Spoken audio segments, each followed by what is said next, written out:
Welcome to Comm in 10, the official podcast of the School of Communication at the University of Nebraska at Omaha. We bring you a fast-paced 10-minute spotlight on the voices, stories, and projects shaping journalism, media, and communication on our campus. 10 minutes, one story, all Maverick. Hi, and welcome back to Comm in 10, University of Nebraska at Omaha School of Communication podcast. I'm your host, Dr. Heather Hundley. And I'm Jodine Brownlee, a co-host and also a lecturer in the School of Communication. Great. So with us today, we have Maddie Hagan. Maddie is a senior undergraduate in the School of Communication. One of the things I found very interesting about Maddie is that she is a child welfare advocate. Please tell us what that means. What do you do? Yes. Okay. Well, hello, everyone. Maddie speaking, and thank you for having me here today. So being a child welfare advocate, what do I not do? So little background. So I have various years of lived experience in multiple child welfare systems, everywhere from adoption to being a state ward. So I bring my lived perspective and my lived expertise to various forefronts of child welfare. And so a little bit about what I do. So organizations hire me, various organizations in nonprofit and residential spaces, and they hire me because of my lived experience. And I do everything from curriculum development to on-site.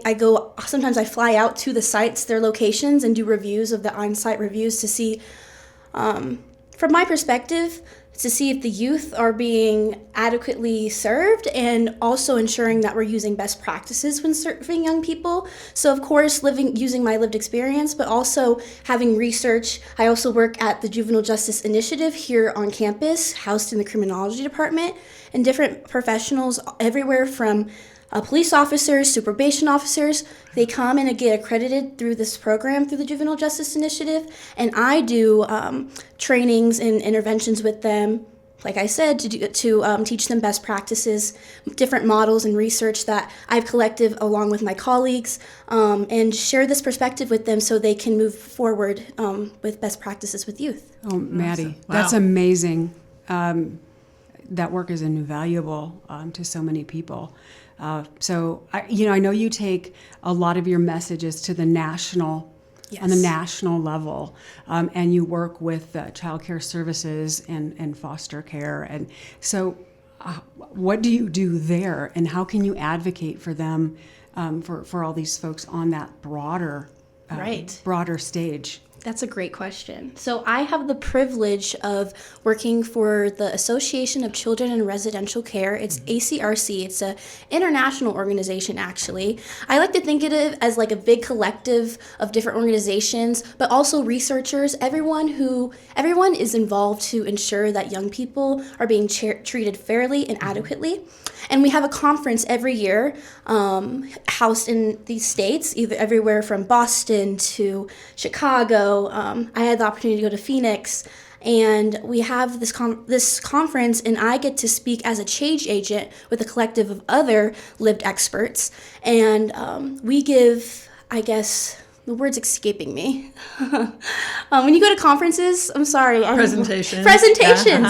Yes, we give presentations to the whole broader spectrum of ACRC, sharing our perspective. And ACRC very much values lived experience. They, no one knows the system better than those who have lived it, right? Makes sense, absolutely. And so ACRC wants to ensure that when we are coming to spaces about young people and families, that they're in those rooms. And so, I give trainings, but also I got the opportunity to be a keynote speaker. So I got to speak from my perspective to the whole broader. It was about 600 people, a lot of heads in that room. Where was that at, Maddie? This was last year in Boston. So I got the opportunity in Boston to speak to the whole general ACRC population.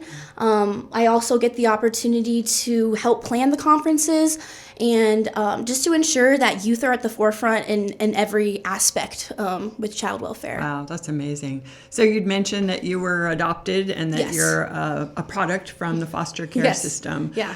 Is that what it my question is like, how did you get involved in this? Yes. So obviously it was from your own experiences, but then you had to do some reach out of like, what can I do? Yes, it was a little bit of what can I do and a little bit of should I say, you can do this. I had the confidence. I was, as a young person, living in my home growing up before going to Boys Town, I was very just meek and just a small person, not small physically, but inside. Like my mentalities were small. I didn't have confidence instilled in me. Then going to Boys Town, that really just turned my whole life around.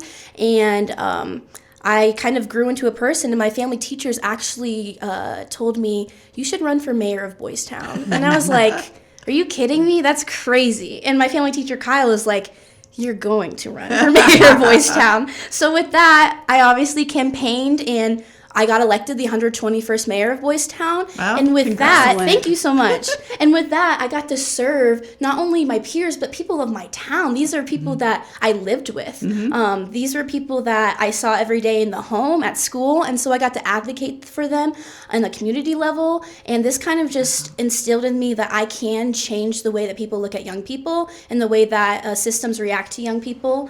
And with after that, I just kind of got swirled into this world of advocacy. And then I was like, a communications degree would be amazing, obviously. Like, it's great to say all these things, but if you can't communicate effectively to the person that you're trying to convince, then it's futile. So, that's kind of where I am now. And You totally get it. And I so appreciate that.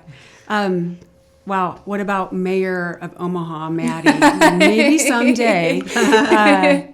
Sounds pretty good.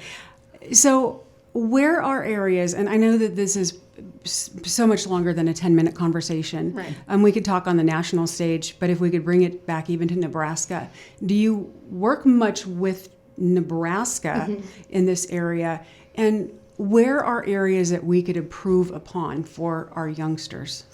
Yes, I think just initially, like on a broader perspective, I think there has to be more empathy for young people.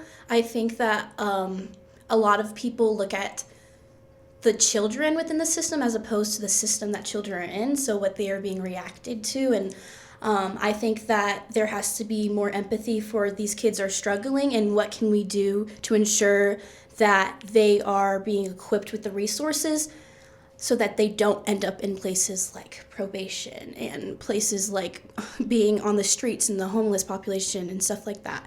But I think just more like empathy is the biggest thing. And then on, I guess, more minute, I think that obviously access to resources.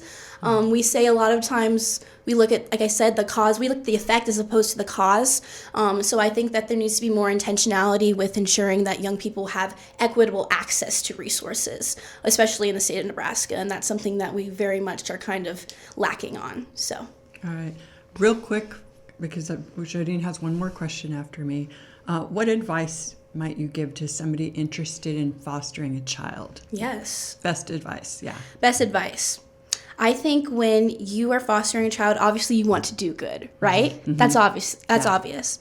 But I think that something that foster parents need to ensure is that you're taking care of yourself as well. You cannot fill anyone else's cup unless your own cup is filled.